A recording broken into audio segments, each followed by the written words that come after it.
Hello, my friends, and welcome to Kurt Berglund's Baseball World. it, is, it is time to take a close look at Superstar Baseball, which has landed on my tabletop just a few short days ago, and I am very eager to get into this. Going to be the first part of a two-part series. This part one, I'm calling the first video part one. I don't know. That's just a working title. I may change it to some other number, but we're going to go with part one for now.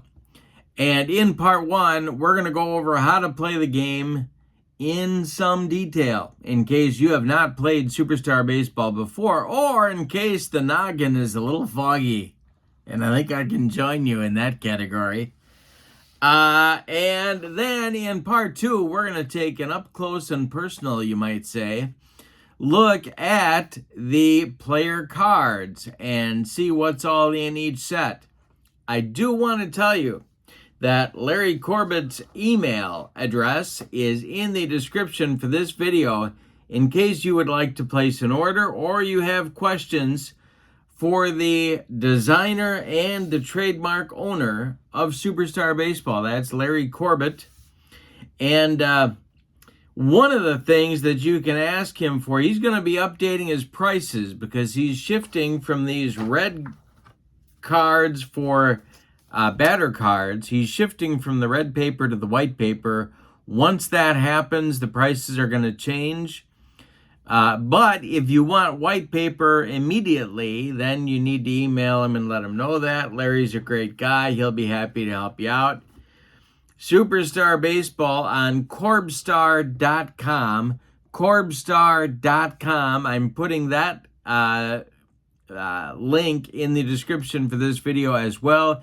You can check out all of Larry's Superstar Baseball stuff and place your order there as well. I'm also putting the link to my channel membership in this in the description for this video. With channel membership to my channel, you get access to members-only videos, including Superstar Baseball goodness, but also book reviews, special reports, exclusive replays, a whole lot of stuff that you just can't get on the public side of the channel. You also get discounts in my secondary store. $10 off per set, $2 off per individual team. And last but not least, you get a free gift from me every month just for being a member as my way of saying thank you. So, let's get into Superstar Baseball. Got my box right here. This is our cover. And you order Superstar Baseball from Larry, get a nice sturdy box suitable for bookcase display. And I think with no further ado, we're going to take a look at how to play Superstar Baseball. What you see in front of you at this moment is the full Superstar Baseball game board layout. At the bottom down here, you have the pitcher card that you're going to use. Here you have an individual hitter card. We're going to look at those in just a minute. In the lower right corner is the legend for each of the batter outcomes that you could possibly have. Team defense chart right there. We're going to spend some time with that as well. Very important part of the game. Pitcher's legend is over here right in front of you. Then we have the pitcher's X chart. And we'll talk about how that comes up and what that does for you. Then we have what happens on your ground out force plays and your ground out double plays. Across the top are your strategy charts. We'll look at these in more detail, but you can steal second, third, and home and different probabilities for each. Up here, a sacrifice bunt chart, then a suicide squeeze chart, and then last but not least, the manager's decision chart in the upper right corner. So much of what you have here, if your outcomes are not resolved on your player cards, and the vast majority of them are, you're going to be using one of these strategy outcomes up here, and it's a very smooth, easy playing game. So let's get into it in more detail. Now, Superstar Baseball came along before the concept of batter-pitcher interaction was invented, but if it hadn't, this would have been a great example of batter-pitcher interaction. Let's look at the pitcher card first. That's Christy Mathewson's blue pitcher card. Then we will look at Honus Wagner's red hitter card. And again, you can have these in white if you prefer. And soon, Larry will be transitioning over to all hitter cards being white. But it doesn't, I think it shows up fine, either in person or on the camera. You can read this just fine. All right, so we look at the pitcher card. What do we have here? Well, we got the pitcher name, which way he throws, which is going to be important when we look at the batter card, his defensive rating, his won-loss record, and his ERA. On the back side of the pitcher card are the full stats for Christy Mathewson's career. But on the game side here, that's what you have right down the middle. Now, these are the dice columns are for the dice rolls. Dice rolls 10 to 24 are on the left side. Dice rolls 25 through 39 are on the right side. Pitchers can be designated an SP, starting pitcher, and if so, you look down that column if they are a starter. If not, then they are a relief pitcher, and everything's up for grabs. But if a pitcher does not have a relief rating, I sort of house rule that you just use their starting ratings and go from there. And I don't think that changes too much of the integrity of the game. Defensive ratings, 10 to 15. These become automatic or can become automatic outs if your defense is good enough. We will look at the chart for that in a few minutes. Everything else is pretty straightforward. You roll a 23 and he walks the batter. You roll a 28, he strikes him out. A 33, he strikes him out. And then a ground out on 35, a fly out on 36, a fly out on 37, and an X chart result, which we will look at in a few minutes. If the outcome of your roll is a blank, that tells you we don't know what happened, and so we're going to re-roll on the batter's card. Let's look at Honus Wagner here. We got Honus's name right here. Bats right, BR. His running rating is a 5. His bunting rating is an A. That's what those stand for. Then all the rest of these are defensive ratings. So if he's at short, he is a plus 17. If he's playing third, he's a plus 7. If he's playing second, he's a plus 4, or first, a plus 4, or any of the 3 outfield positions, he is a plus 4. So let's see what happens here. We're going to roll a few examples and see what happens. We rolled a 31. All right. So how do you read this? First of all, well, the black die is your tens digit, and then you add the 2 red dice together, and that gives you your ones digit. So this is a 31. So we look at Maddie's card under 31, and we get a blank result. Well, I told you that when that happens, you're going to look at the batter card, and because Christy Mathewson was a right-hander, we're going to look down the right-hand versus right-handed pitcher columns, because there are lefty-righty splits on the batter's card. So we're going to roll for Honus Wagner here. Whoops, and I'm throwing dice all over the room. And we got a 26. All right. So the 26, we know this because this is your tens digit, and we're adding the 1 and the 5 for the ones digit. That's 26. And we get a 1. Honus Wagner has hit a single. And you're off to the races playing Superstar Baseball. It's that easy. Now, let's look at the batter card in more detail. We've still got Honus Wagner's card right here. We're going to look at what the different things on his batter card stand for on the batter's legend. Now, you're going to have this on your game board to refer to, and what happens is this gets memorized very, very quickly because you're referring to it so much.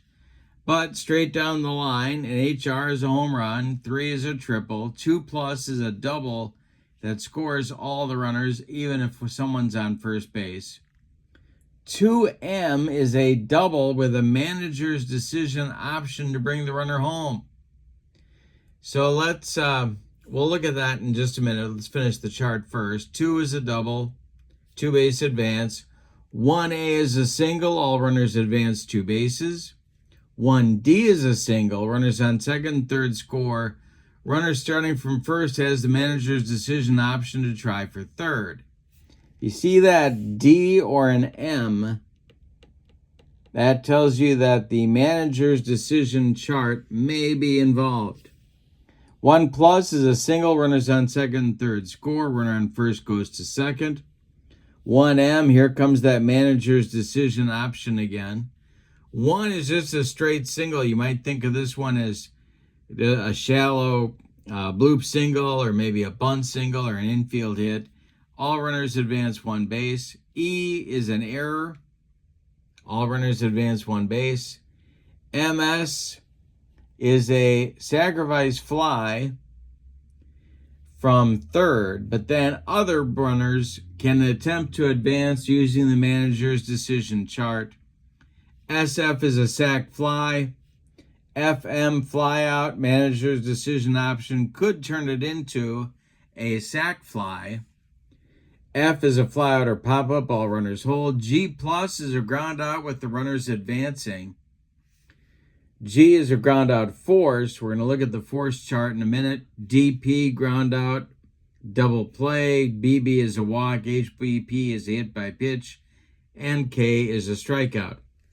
All of those could be on any batter card, but wouldn't necessarily be on all of these wouldn't necessarily be on a particular batter card. A combination of these will show up on here. All right, so we've talked about the manager's decision chart. Let's take a few minutes looking at that in more detail. This is the upper right corner of the game board. We have your sacrifice bunt chart here, the suicide squeeze chart here, and then the manager's decision chart. For bunting, you're either rated an A, which is the best, or B, which is meh. And then same thing for suicide squeezes. Manager decision chart uses the base running rating of the player. So if we haul out Honus Wagner again, Honus's base running rating is a 5. And I'm going to hold that up here so you can see that a little more closely. There he is. There's the 5. The A is his bunting rating. The 5 is his base running rating. Well, here you go. So if you roll a result that it required the manager's decision chart as an option, and you wanted to send Honus, you would roll these 3 dice and then check and see what happened. Your legend is over here. If it's an X, he's out. If it's an E, he's safe and everybody else moves up a base. If it's a star, that tells you that the runner is out. But if there's someone behind the runner, so let's say he tries for home, he gets gunned down on a 13, but there's other runners on base, they can move up. A plus is the runner is safe and the other runners move up. A plus E is the is the runner safe plus an error. They go an extra base on it. And if it's blank, he's just safe. So Honus as a 5, what he wants to avoid in particular are these X's and the stars. So he's got an overwhelmingly likely chance of being safe. Whereas most of your catchers are zeros. And you can see that they're going to get gunned down at a pretty good clip, and everyone else falls in the middle somewhere.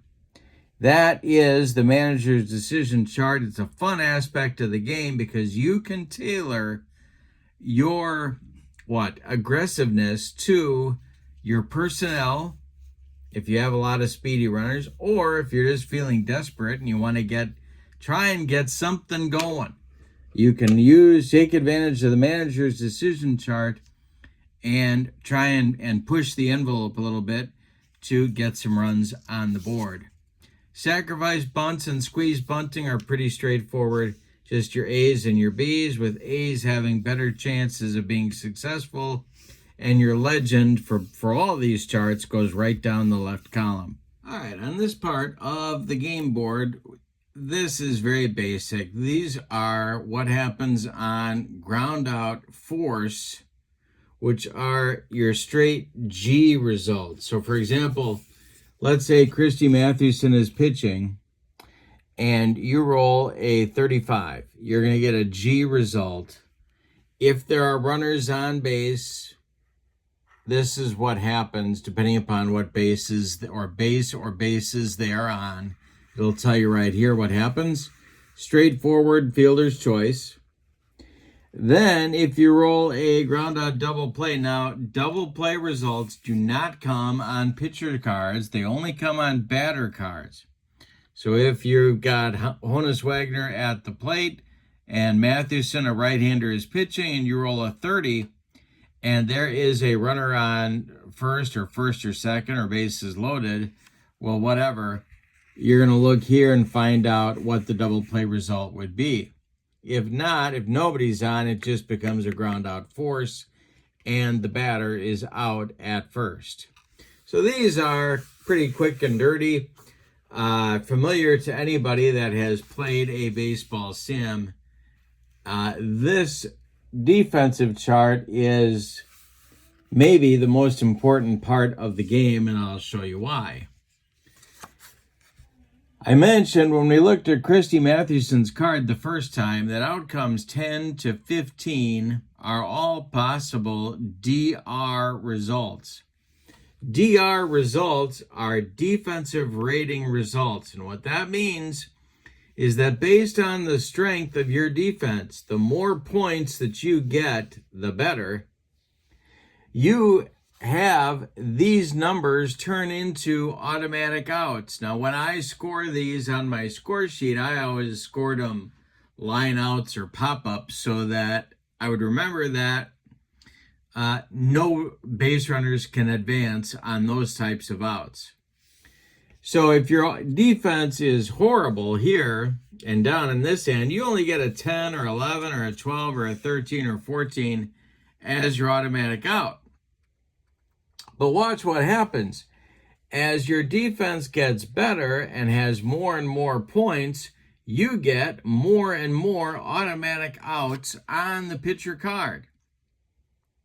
So if you have 82 points or more, you get 11, 12, 14, and 15 all as automatic outs. In that case, you do not roll on the batter card, the batter's out, and the next guy comes along. Now let's say you got 82 or more points, you got these, and you got 11, 12, 14, and 15, and you roll a 10. Well, that's not here. So in that case, you would re-roll on the batter card. But if your defense was absolutely brutal and you only had 10, that means on 11, 12, 13, 14, and 15, on all of those results, you'd be rolling on the batter card. So you can see that having a good defense definitely improves your pitching staff in Superstar Baseball. These two parts of the board are very easy. These are the pitcher's legend. Everything's pretty straightforward here, except for the X. X's come on rolls of 38, and they are on every pitcher's card. And If you roll the X, you consult a pitcher's X chart to see the result of the play, and here it is. So if there is a runner on base, you're going to re-roll on the X chart. If there's no runner on base when you roll your 38, then it goes to the batter's card. When you re-roll, something's going to happen. It's going to be a wild pitch or a pass ball or a hit by pitch or a balk. And that you just re-roll and find out what. So let's say we roll a 38 on Mathewson's card. We get our X chart result, and now we're re-rolling. Well, I rolled a 34. That's a wild pitch. Everybody moves up a base. It's that easy. All right, last but not least are your stolen base charts. It's in the upper left corner of the game board. This is for stealing second. This one is for stealing third. This one is for stealing home. You can do double steals. And in that case, the defense has to decide which player they're going to go for. The whole thing is keyed on the base runner's running rating. So in the case of Honus Wagner, he's as good as you can get. He is a 5. That means that for whatever base he's trying to steal, he'll be a 5. And that's the column he'll look in, except your catcher could influence that. Now, in Superstar Baseball, pitchers don't have hold ratings, but catchers definitely have throwing ratings. You see, Mickey Cochran here is a catcher plus 14 with an I next to the 14. That I means he's a good thrower. And when you get that I, that means that Honus Wagner's 5 here goes down to a 4. Now, not every catcher has an I, and so not every catcher will knock a batter's base runner's rating down by 1, but many of them do. And so in that case, Wagner will change from a 5 to a 4, no matter where he's trying to steal. If he's trying to steal second or third or home. All right, now, your legend here is pretty straightforward. The key is on the side, but basically, if it's an open box, he's safe. If it's an X, he's out. And if it's a letter like an E, he'd be safe and advance. BK is a balk, plus E means he goes another base, and so does everybody else.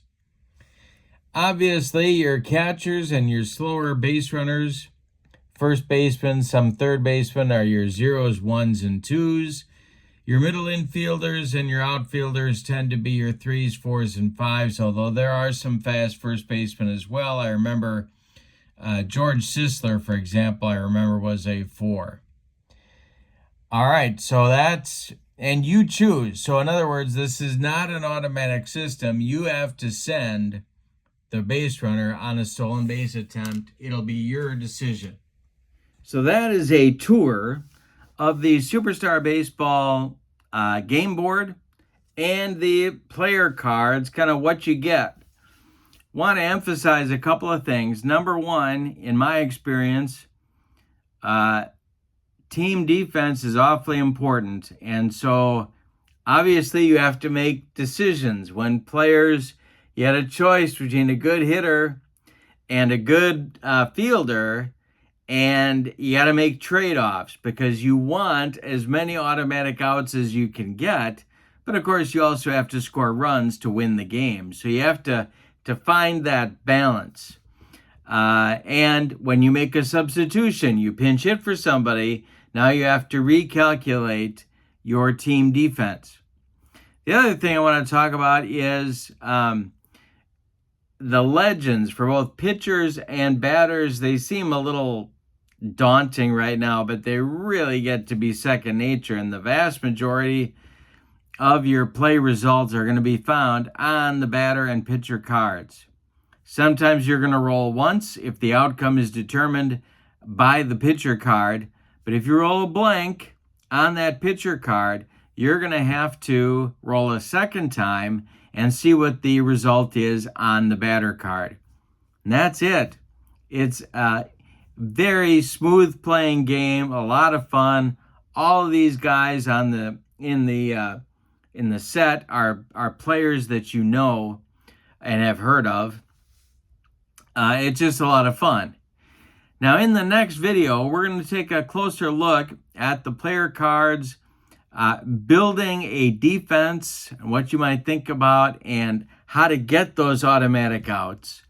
We're going to look at the players that are not only in set 1, but also in sets 2, 3, and 4 that are available on the Corbstar website right now. Then I'm getting the feeling, and you can let me know in the comments below, but I'm getting the feeling like a demo of a few innings might be a third video that we need to do to really get you feeling comfortable with the game. So if you'd like to see me do that and go slowly, we'll kind of walk through the result. That's how we'd kind of handle that for a few innings. We can do that. If you'd like to see that, let me know in the comments below, and I can add that as a third video in the sequence.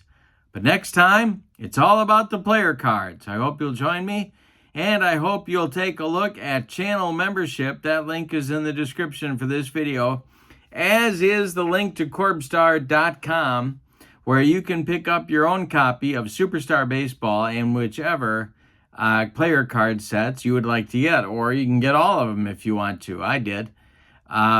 So that's what's coming. I hope you have a great evening. Thank you for being with me. So long, everybody.